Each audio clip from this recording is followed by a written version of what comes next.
Amados, eu parei errado o telefone na pregação anterior para procurar aqui, né?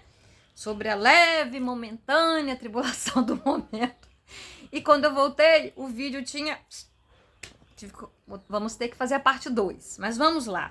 Está em Romanos, capítulo 8, começando no verso 18, que fala... Tem como título aqui na minha Bíblia, né? Da tradução... Revista Atualizada Almeida. É uma das melhores traduções.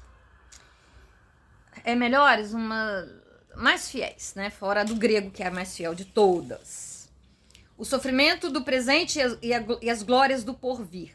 Porque para mim tem por certo que os sofrimentos do tempo presente não podem ser comparados com a glória a ser revelada em nós.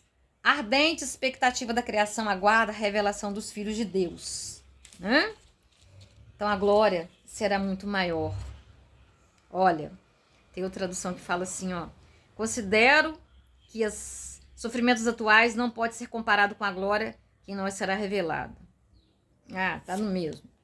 Não tá diferente não. Versículo 19. A ardente expectativa da criação aguarda a revelação dos filhos de Deus. Pois a criação está sujeita à vaidade, não voluntariamente, mas por causa daquele que a sujeitou. Na esperança de que a própria criação será redimida do cativeiro da corrupção para a liberdade da glória dos filhos de Deus. Porque sabemos, em toda a criação, a um só tempo geme e suporta angústias até agora. E não somente ela, mas também nós que temos as primícias do Espírito, igualmente gememos em nosso íntimo, aguardando a adoção de filhos, a redenção do nosso corpo, que será glorificado. Versículo 24. Porque na esperança fomos salvos. Ora, esperança que se vê não é esperança, pois o que alguém vê, como espera? Mas se esperamos o que não vemos, com paciência o aguardamos. Versículo 26. Também o Espírito semelhantemente nos assiste em nossas fraquezas, porque não sabemos como orar como convém. Mas o Espírito intercede por nós sobremaneira com gemidos inexprimíveis. E aquele que sonda os corações sabe qual é a mente do Espírito, porque segundo a vontade de Deus, é ele que intercede pelos santos. Versículo 28. Sabemos que todas as coisas cooperam para o bem daqueles que amam a Deus, daqueles que são chamados segundo o seu propósito. 29. Porquanto aos que antemão conheceu, também os predestinou para serem conformes à imagem do seu filho, a fim de que ele seja o primogênito entre muitos irmãos. E aos que predestinou, a esses também chamou. E aos que chamou, a esses também justificou. Aos que justificou, a esses também glorificou. Maravilhosa palavra de Deus. Então, nós oramos no Espírito. Por isso que eu digo para vocês, repitam. Peçam, clamem, creiam no batismo de fogo. Para estarmos preparados, arregimentados. Para vivermos nesse mundo. Para estarmos preparados para o arrebatamento da igreja, para a vinda do nosso Jesus amado, santo. Sabe? São tantas as coisas, né? Eu já disse para vocês que tem uma playlist aí com 56 vídeos gravados que Deus me mandou. E Ele não me mandou só a mim. Eu vejo vários pastores na rede com a mesma ordem, pregando no mesmo sentido. Também ordenados por Deus, porque quando o Espírito se move, ele se move em vários lugares e ele está preparando a igreja, o povo dele, para a vinda dele. Sabe, a preparação da igreja, não para viver um avivamento. Aliás, para viver, mas não é passageiro, para estar num constante avivamento. Porque a igreja foi chamada para estar avivada o tempo todo, não para os avivamentos virem e irem, não. É estarmos avivados todo o tempo. Então nós precisamos largar os velhos argumentos, aquela coisa, sabe? Porque não era costume, porque não era assim. Tem que ser bíblico, não tem que ser costume. E na Bíblia está em Atos, em Coríntios, em Judas, em tantos lugares, sobre esse batismo maravilhoso. O vento está uma delícia, ó. Não tô nem com o ventilador ligado para atrapalhar, fazer barulho aqui para nossa pregação. Então, amados, são lutas. Lutas de um lado, lutas do outro, mas a nossa oração é a mesma. Pedimos, clamamos a presença do Espírito Santo. E pedimos lá na oração de Efésios que eu já fiz hoje como a primeira oração da manhã, que vou apanhar. Às vezes eu ainda me embolo em algumas palavras, pedindo o espírito de sabedoria e de revelação. Há um espírito de sabedoria e de revelação. No pleno conhecimento de Deus, precisamos conhecer quem é Deus. Perdemos muito por não conhecê-lo. Tem um céu lindo, nuvens desenhadas aqui na minha frente, maravilhosas. Eu amo essa janela. Antes eu tinha só um quadradinho, eu ganhei uma janela enorme. E eu louvo a Deus por isso. Vem gaivotas aqui voando, sabe? É muito lindo. Então, e oramos também para que os olhos, Paulo orava para que os olhos do coração dos efésios fossem iluminados, a fim de que eles conhecessem a esperança para a qual Deus os havia chamado. Que esperança é essa? As riquezas da gloriosa herança de Deus nos santos.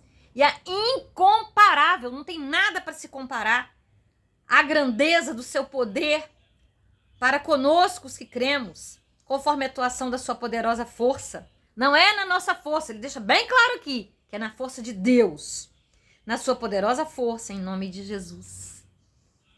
A nossa herança.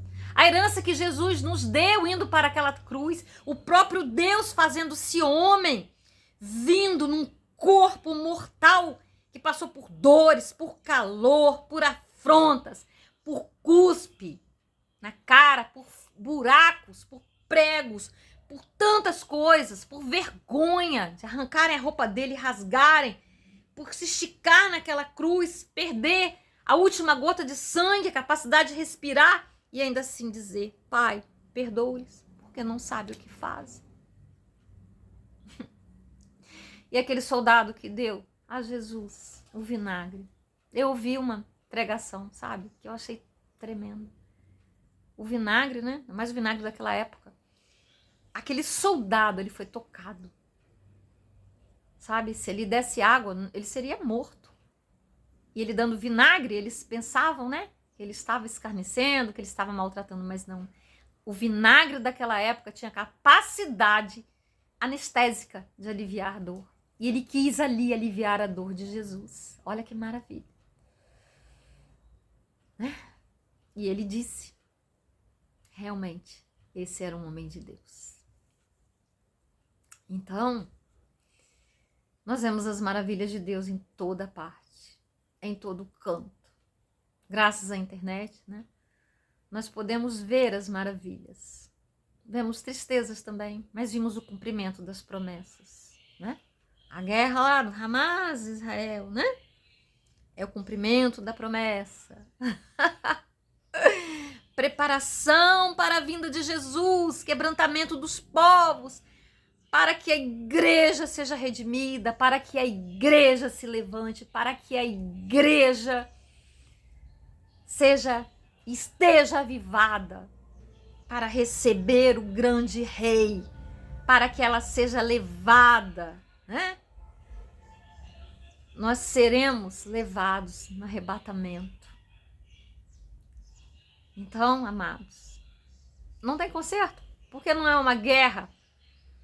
Se resolveria, Hamas parasse de atacar, não é verdade? Mas se Israel não se defender, ele morre. E essa aí não é a promessa de Deus. Se o Hamas bastava ele parar, né? Não é por questão de terra, não é questão de nada. Eles estão sendo usados pelo inimigo. A nossa luta não é contra a carne e o sangue. Eles querem destruir o povo de Deus. O povo escolhido, separado, né? E nós somos os gentios que herdamos juntamente. A partir de Paulo, né? Então não vai parar, realmente. São profecias se cumprindo. Qual é o nosso papel? Orar, orar. Orar pelas crianças. Orar porque Deus também está agindo, está aliviando, sabe? As mulheres lá são convocadas pelo exército, elas vão à guerra. Moças lindas, que nem viveram ainda. Né? Orar para o fortalecimento. Porque o que os olhos não viram, não se ouviu, não chegou ao coração, é o que Deus tem preparado para aqueles que o amam. Eles estão lutando pela pátria santa. Eles serão honrados em nome de Jesus. Queridos, eu vou parar por aqui. Vão ficar 2 vídeos, não é verdade? Amém. Deus santo, Deus sagrado, Deus amado, nosso Pai, obrigada por ser nosso Pai, por estar conosco, por falar conosco, pela sua palavra que nós podemos acessar, ouvir, tomar posse, declarar. Muito obrigada pelo teu Santo Espírito, que o Senhor permitiu que viesse habitar em nós, nos dando força, nos dando revelações, nos dando sabedoria, a fim de que possamos viver os dias maus, a fim de que possamos, ó Deus, cumprir o propósito que o Senhor designou para as nossas vidas. Não viemos aqui a passeio, não viemos apenas comer, dançar, brincar, obter coisas materiais, ter prazeres carnais. Viemos para muito mais, ó Deus. Nós somos seres espirituais, tu habitas em nós, ó Deus. Dá-nos essa consciência profunda, Deus. Tira-nos do sono, Deus, que nos deixa anestesiado, que não nos permite entender, ó Deus, qual a verdadeira razão da nossa existência em ti, Deus. Desperta aquele que dorme, Pai, em nome de Jesus.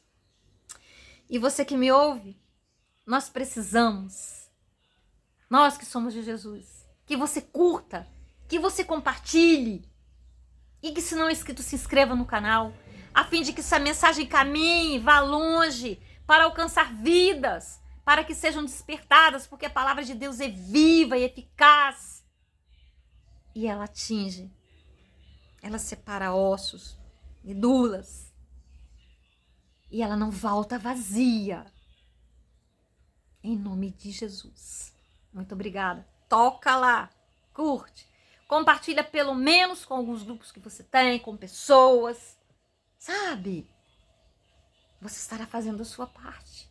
Mas não é só isso não, você tem mais coisas para fazer. Vai perguntar para Deus e Ele vai te responder. Não fique com medo de ouvir a resposta. Se posicione como soldado de Cristo. Amém? Aleluias. Um grande abraço. Até o próximo vídeo. Vá na playlist, vá na comunidade. Eu deixei coisas lá postadas hoje. Hoje, sempre tenho deixado. Participe, vamos interagir, vamos conversar. Eu perguntei sobre o que você quer que eu fale. Tá? Vai lá, interaja, clique lá, ó, comunidade. E em breve, só estou aguardando o parecer de uma pessoa que estará comigo na live. Nós fazemos uma live. Amém? Glória a Deus, aleluia.